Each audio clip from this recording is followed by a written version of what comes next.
उत्तर प्रदेश के मुजफ्फरनगर के आर्यपुरी इलाके में स्थित इंडियन ऑयल कॉरपोरेशन की इंडियन गैस एजेंसी पर इन दिनों ग्राहकों की भारी भीड़ देखने को मिल रही है। दरअसल बड़ी संख्या में लोग अपनी गैस कनेक्शन की केवाईसी अपडेट कराने के लिए एजेंसी पहुंच रहे हैं, लेकिन यहां उन्हें कई तरह की परेशानियों का सामना करना पड़ रहा है। ग्राहकों का कहना है कि केवाईसी प्रक्रिया में देरी के कारण लंबी लाइनें लग रही हैं और कई बार सिस्टम भी सही तरीके से काम नहीं कर रहा। इसके अलावा लोगों ने यह भी बताया कि पहले गैस सिलेंडर 21 दिनों में मिल जाता था, लेकिन अब इसे बढ़ाकर 25 दिन कर दिया गया है, जिससे घरेलू उपभोक्ताओं को और अधिक इंतजार करना पड़ रहा है। कई ग्राहकों ने यह भी शिकायत की कि गैस बुकिंग के लिए दिया गया नंबर काम नहीं कर रहा, जिसके कारण कैश बुकिंग भी नहीं हो पा रही है। वहीं कुछ लोगों का मानना है कि अंतर्राष्ट्रीय स्तर पर चल रहे तनाव के कारण गैस सप्लाई को लेकर भी चिंता बढ़ी है। फिलहाल एजेंसी पर उमड़ रही भीड़ के चलते उपभोक्ताओं को घंटों लाइन में खड़ा रहना पड़ रहा है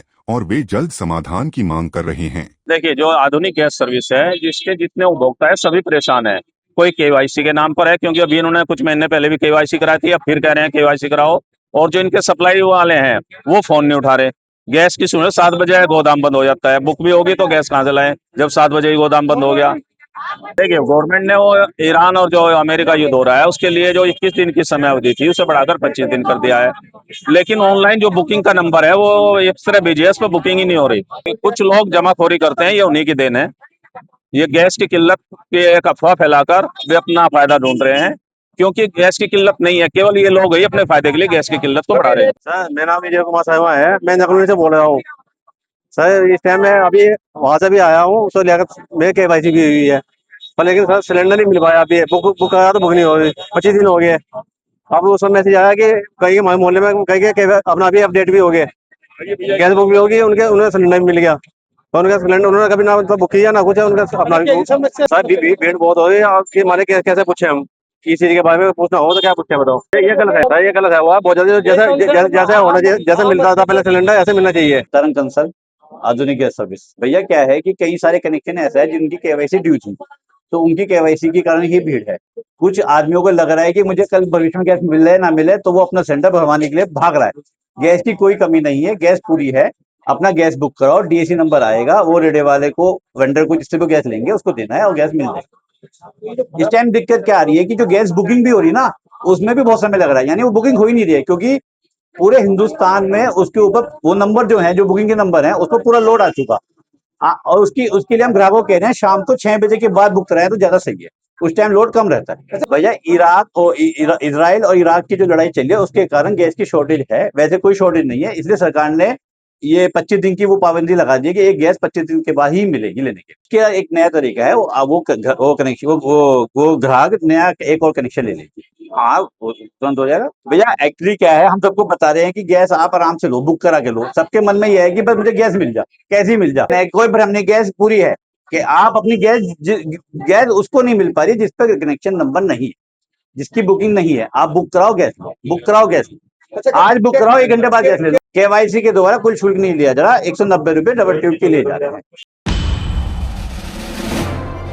उत्तर प्रदेश के मुजफ्फरनगर जिले में फाइनेंस पर ली गई कार को लेकर विवाद का मामला सामने आया है। बताया जा रहा है कि सिखेड़ा क्षेत्र के रहने वाले एक व्यक्ति ने पुलिस को दिए प्रार्थना पत्र में आरोप लगाया है कि उसने आर्थिक तंगी के कारण अपनी फाइनेंस पर ली गई कार दूसरे व्यक्ति को इस शर्त पर दे दी थी कि वह आगे की किस्तें जमा करेगा और बाद में गाड़ी अपने नाम कराएगा। पीड़ित का कहना है कि कुछ किस्तें जमा करने के बाद संबंधित व्यक्ति ने बाकी किस्तें जमा नहीं की और नहीं गाड़ी अपने नाम कराई। इसी बीच फाइनेंस कंपनी की ओर से किस्तों को लेकर मूल मालिक को लगातार परेशान किया जा रहा है। पीड़ित का आरोप है कि जब उसने इस बारे में संबंधित व्यक्ति से बात की तो उसके साथ गाली गलौज की गई और कुछ लोगों के साथ मिलकर मारपीट भी की गई, साथ ही जान से मारने की धमकी दी गई। पीड़ित का कहना है कि आरोपी ने कार को कहीं गायब कर दिया है और अब उसे अपनी जान और माल का खतरा भी महसूस हो रहा है। पीड़ित ने पुलिस प्रशासन से गाड़ी बरामद कराने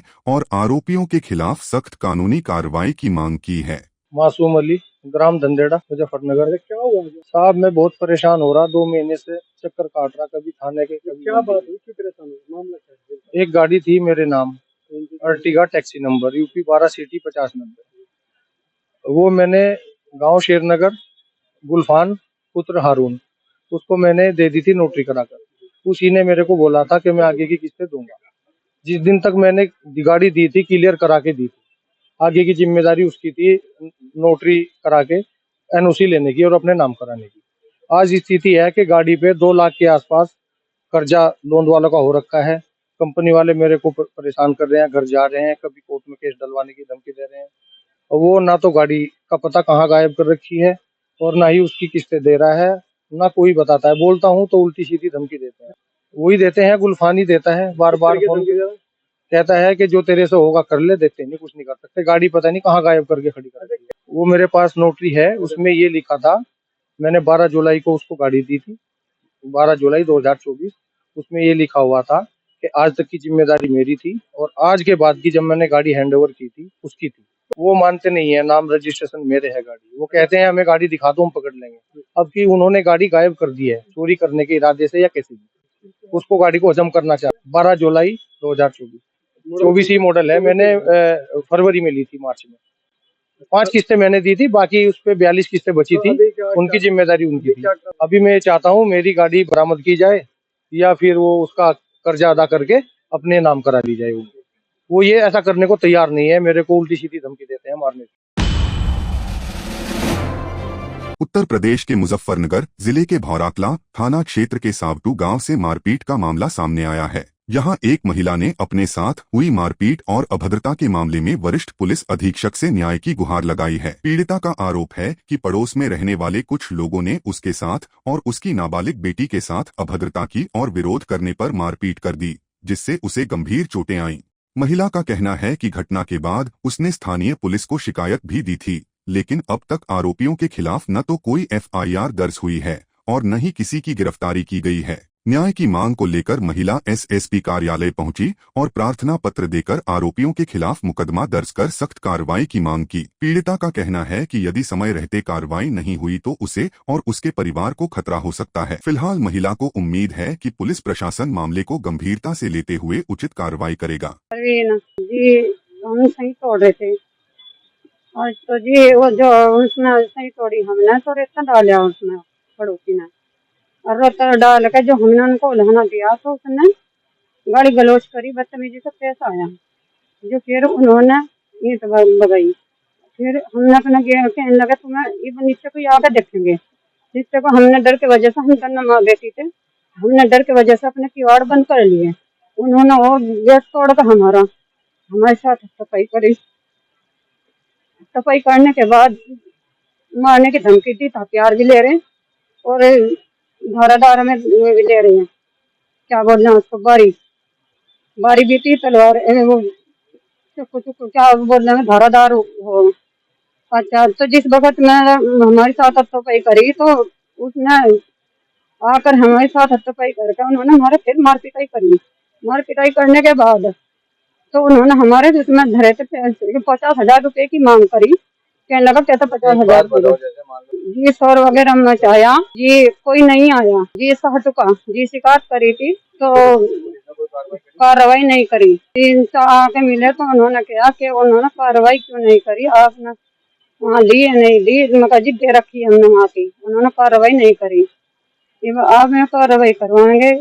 मारपीट में लोग घायल कोई नहीं, हम ये दोनों माँ बेटी, और जो मैं बेहोश होगी तो मेरी लड़की के भी हाथ पे लग रहा हूँ जी, हाथ की उंगली जो मुट्ठी है उन पे भी लट लग रहा है जी, 2-3 लट मेरी लड़की के हाथ पे भी लग रही जी। मैं तो अंदर कुछ आना चाह रही। उत्तर प्रदेश की राजधानी लखनऊ में अविमुक्तेश्वरानंद सरस्वती के पहुंचने के बाद उनका बयान चर्चा में आ गया है। ज्योतिर्मठ के शंकराचार्य अविमुक्तेश्वरानंद सरस्वती ने कहा कि लखनऊ आने के बाद अभी तक सरकार की ओर से कोई भी प्रतिनिधि उनसे मिलने नहीं आया है। उन्होंने कहा कि उन्हें इस बात की जानकारी नहीं है कि सरकार की ओर से कोई मुलाकात तय की गई है या नहीं। वहीं उत्तर प्रदेश के दोनों उप मुख्यमंत्रियों द्वारा स्वागत किए जाने संबंधी बयान पर प्रतिक्रिया देते हुए उन्होंने कहा कि संभव है कि यह स्वागत प्रतीकात्मक रूप से किया गया हो। शंकराचार्य के इस बयान के बाद राजनीतिक और धार्मिक हलकों में चर्चा तेज हो गई है। फिलहाल उनके लखनऊ दौरे को लेकर कई तरह की अटकलें भी लगाई जा रही हैं और लोग यह जानने के लिए उत्सुक हैं कि आने वाले समय में उनकी सरकार के साथ कोई औपचारिक मुलाकात होती है या नहीं। महाराज जी आज लखनऊ आए हैं, क्या रहा? बस 40 दिन बाद आऊंगा, लखनऊ कहा था ना, तो बस उसी क्रम में आ गए। 40 दिन बीत गए हैं, आज 41वां दिन है। 2 बजे रशियाना वाले मैदान में हम लोग अपनी बात करें। सर, दोनों डिप्टी सीएम ने आपका स्वागत करने को कहा था, क्या कोई आया? अभी तक हमारे पास तो नहीं आए हैं, हो सकता है कि अपनी जगह पर बैठ करके प्रतीकात्मक रूप से कर रहे हैं। आगे क्या होगा आपका? आगे 2 बजे हम बताएंगे।